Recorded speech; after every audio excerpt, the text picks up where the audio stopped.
Hi, it's Alistair at Electric Scotland. Just doing my introduction to my weekly newsletter. It's for August the 16th, 2019. Well, I think the big story this week, from my point of view, is that I'm launching a new kind of religious work on the site. It's the Home Preacher, or the Church at Home it's called, and it was done mid 1850s by the Reverend Norman MacLeod, who was one of the Queen's chaplains, that's Queen Victoria's chaplains, and he's certainly a major historical figure. In fact, if you go through the site, in fact I've given you a link to a memoir on him. It's a 2-volume one done by his brother, as it happens. But he's written all kinds of great stories. I mean, he ran Good Words, for example, which ran for many years, which was I mean, if you can get a copy of Good Words, and I have a copy on the site, you can download and read it, but it's quite amazing, the stories in there. Tons of good reads, basically. He's also a Gaelic speaker, which helped a lot as well. So he's certainly quite a character, and I've got a number of his books up on the site. Now, the thing about this one is that Patricia sent me an email basically asking if I had a copy of Good Words of the Home Preacher in the Good Words books, but I looked and I don't. And I don't have a digital copy of it, and as we emailed together, I discovered she actually had a hard copy of it. And as we discussed more, she volunteered to type it in for us, which I thought was marvellous. I mean, basically, I think the idea of this one is, if you can't get to church, then take that major sermon for the week and make that your visit to church, basically. They start off by giving you a kind of a little prayer, then a hymn, and then they go on to give you the sermon. But they also give you a children's sermon in each one as well, and other things like, meditations for evening and morning, meditations for during the week as well. So all in all, it's quite a major service, essentially. And if you went to church, you'll know that quite often the kids go away into Sunday school while the service is going on, and they have their little bits. So that's why in this we've actually got a children's service as well. So all in all, I having read it, the first week's one, I just thought it was really excellent, And I must confess I've been fairly critical of late about the church, because in my view, everything I'm reading, I'm seeing the church attendance is just shrinking quite significantly. And there are less people claiming to be Christians than there were. And as I say, church attendance is well down. And also violence against Christians around the world is well up and continues to be very significantly bad news. And being in the Knights Templars, which is meant to be a religious military organisation, I was pretty scathing about the level of interaction on the religious side. Because frankly, I've never really preached any sermons or such with the Knights Templars, and anything I did hear from the so-called ministers was really boring and frankly not inspiring at all. And I tried to do something about that in my quarterly newsletter that I did for the Canadian Priory, to try to get people to think and to be encouraged and so forth. But so I just thought this was a good chat. Now this is it's basically, if you look at it, Reverend Norman MacLeod does a few of the weekly services, but he's also attracted a lot of other people to contribute. So there's a lot of others that are doing their services along with him, and he does one each week. He does the first one, and then on a similar basis, the other ministers do a similar format, but obviously they do their own thing within that. So there's one for every week of the year, and there's two extra ones which the Archbishop of Canterbury contributed to this programme. So I'm also decided that as we get going, if you like the format, you might consider, if you're a minister yourself, for example, if you were, I don't know if any of you are, of course, but if you are, you might like to kind of contribute one on the same lines as they're doing in this volume. Or you might want to talk to your local minister to see if he'd like to get involved. And certainly I'm going to ask ministers I know if they'd like to get involved in offering something, but it has to be really on the same format, because I think this is the basis why it's called the church at home. That if for any reason you just can't get to church, or you don't want to go to church, you can still have a kind of service in your own home using these weekly services. So anyway, I've given you a link to where you can find all that, and as I say, the first service is up, and the idea is I'm going to put the next service and subsequent ones up every Saturday, so you have them ready for the Sunday, for when you might want to use them to do a service at home. So it's quite a big undertaking, and and there's a lot of typing to be done, so I'm delighted that Tricia's decided to get involved. I've already got the second week from her, but I'm still just going to do it every Saturday, because I'm sure she'll get tired at a point and want to take a wee break and so forth. So if I have some around, I'll just keep putting them up every Saturday. So I hope you'll take time to have a wee look at that and see what you think. Okay, so on to the news stories I've got for you this week. First story is Johnson bypasses the broadcasters to talk directly to voters. Said yesterday's announcement of a relaxation of the immigration rules for scientists from around the world was noteworthy for two reasons. First, because it's a good idea, long overdue and likely to be popular. Second, because of how the message was delivered. As I say, he's bypassing the broadcasters. So, interesting. And the link I've given you, you can watch his presentation. It's through Facebook. Next story is why a no-deal Brexit would weaken the case for Scottish independence. It says a clean break will give the Scots the hard choice between Britain's internal market and that of the EU. Next one is US overtakes Germany as UK's biggest source of imports.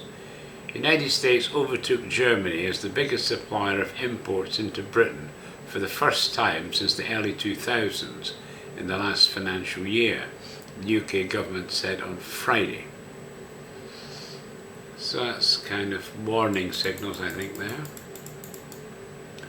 Then, why are shops in Iraq stocking up on Scottish sweets? This is a good one, it's from the BBC as it happens. In northern Iraq, shops are rushing to fill their shelves with sweets. The Islamic holiday of Eid al-Adha, or Festival of the Sacrifice, is approaching, and it's an important part of the year for confectionery businesses. Seem to be doing fairly well there, with scope to do better. Next story is how some unionists are abetting the nationalist cause. Nevertheless, let's examine the facts about no deal. Would no deal really be a disaster for Scotland, as some claim? That's from Think Scotland, so it might be an interesting one to read. Then, the UK economy has not been damaged by Brexit, but our failure to deliver it. So negative growth in the second quarter has been hailed by the Continuity Remain camp as evidence of Brexit damage to the economy. It is instead evidence of a Brexit failure bounce. The first quarter bounced up with a lot of pre-Brexit stocking up. When Brexit failed to happen, it generally bounced down again. To get a reading on the underlying growth rate, it is best to average the 2 quarters and compare them with a year ago. This gives an annual growth of 1.3%. This tells us the economy has slowed down recently, but so has the world economy, and this has had a negative impact on the Eurozone too, as it has on China and many others. Year-on-year growth in the first quarter, all we have for others, was 0.7% for Germany, minus 0.1% for Italy, 1.2% for France, and the same for the Eurozone. The story is simple enough. The world has slowed, and so have we. See, this is why you mustn't take all this fake news that the BBC rubbish out all the time, and other media outlets. Majority of Britons support Brexit by any means. This is from Reuters. A majority of Britons believe Prime Minister Boris Johnson must take Britain out of the European Union by any means, even if that involves suspending Parliament. Then, Germany must up defence spending, relying on US offensives, said the US envoy. Said US complaints about Germany's defence spending predate Trump, but relations with the United States have deteriorated since he became president. Then how some unionists are abetting the nationalist cause. Since Nicola Sturgeon's case that a so-called no-deal Brexit would be a disaster for Scotland is not a surprise. It's another article from Think Scotland. The UK wage growth picks up to 11-year high. Wage growth in the UK reached an 11-year high in the year to June, and the employment rate was its joint highest since 1971, official figures show. That's from the BBC. Now from the BBC is Scottish life expectancy improvement stall. Life expectancy improvement has stalled, according to a report from the National Records of Scotland. And then one from Reuters. Canada's Trudeau accepts he broke ethics rules. Canadian Prime Minister Justin Trudeau on Wednesday accepted a watchdog's report that he breached ethics rules by trying to influence a corporate legal case, but refused to apologise, saying he'd been trying to defend jobs. The one from the Express. Juncker replacement Ursula von der Leyen rejected in shock survey. Jean-Claude Juncker's replacement Ursula von der Leyen has been sensationally rejected in a shock German poll just weeks before taking the top job in Brussels. Then from Sceptical Scot, it says, beware Brits bringing gifts. Discussion of a Wings party standing for regional seats in the 2021 Scottish Parliament election is of course entirely an academic exercise and a bit of a distraction. And the final story I have for you is oil starts flowing from huge North Sea development. Oil has begun to flow from the biggest development project in the North Sea in a decade. Okay, so these are the news stories. A lot on Brexit there.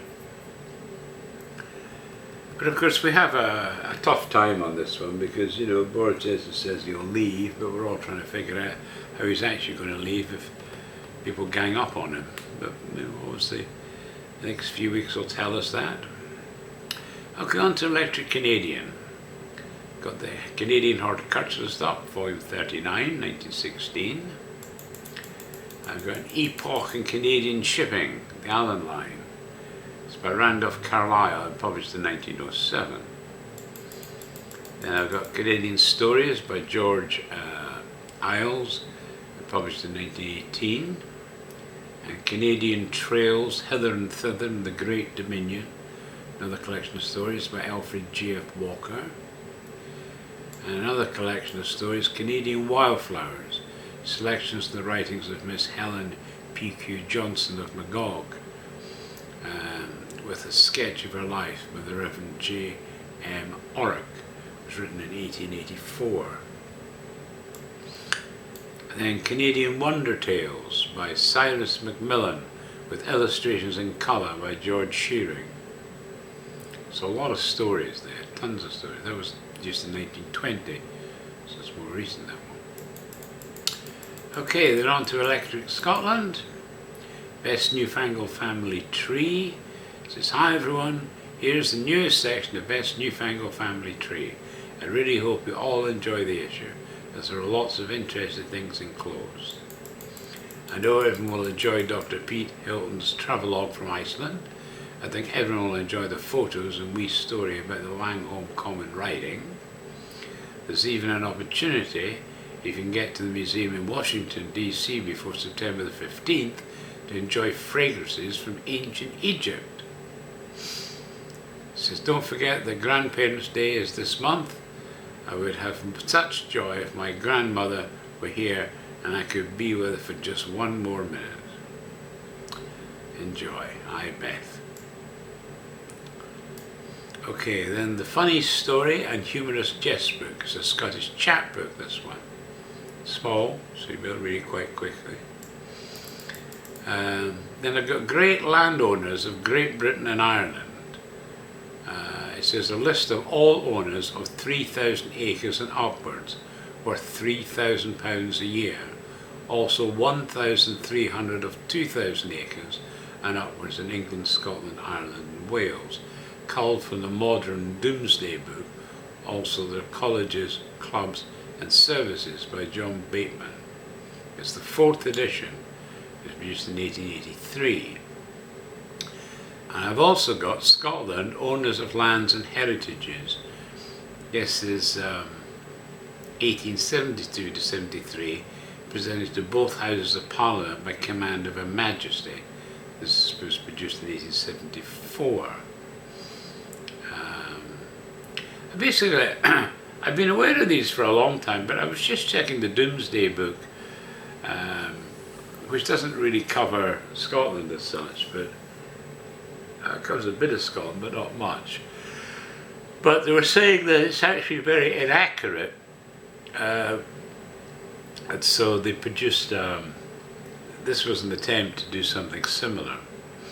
And I thought to myself, it's probably a good reference, but I mean, if you know it's there, if you ever want to do any research into landowners, then you know these books are available on the site, and you can Google them on my site or use our site search engine and find them there. So I just made them available. Then, Children's Right to Play, an examination of the importance of play in the lives of children worldwide by Stuart Lester and Wendy Russell. This is produced in 2010, so pretty much up to date.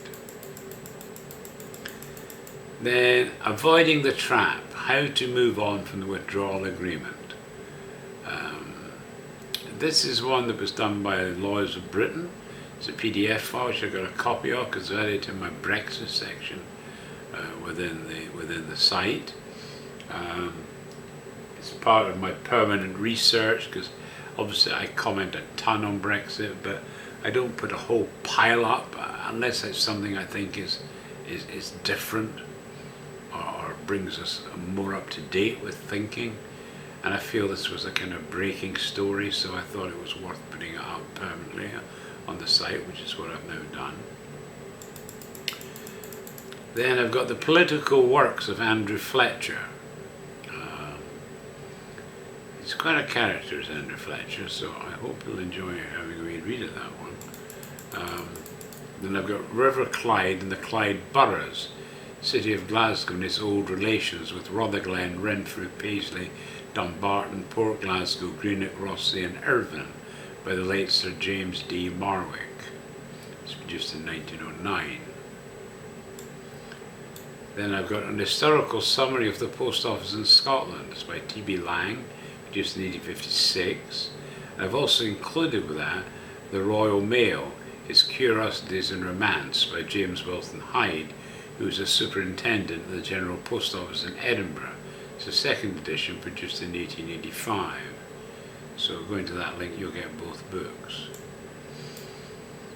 Then, because I got into discussion with Patricia about The Good Shepherd, I've actually produced two books as a result of it. One is the Scottish Paraphrases. It's a book I didn't even knew existed, but being the translations and paraphrases in verse of several passages of sacred scriptures collected and prepared for a committee of the General Assembly of the Church of Scotland in order to be sung in churches, an account of the history, authors and sources, together with the minutes of the General Assembly and extract from presbytery records relative thereto. Also reprints of the editions of 1745, 51 and 1781. Information regarding hymns contemporary with the paraphrases, and some account of the scriptures, songs of 1706 by J. Douglas McLagan. And then the other one was the Scottish Psalm and Tune Book with sheet music. Because one of the things they were saying is they wanted some consistency in how these psalms and hymns were actually sung, which I think is a great idea, basically. Ooh, just thought of spelling it.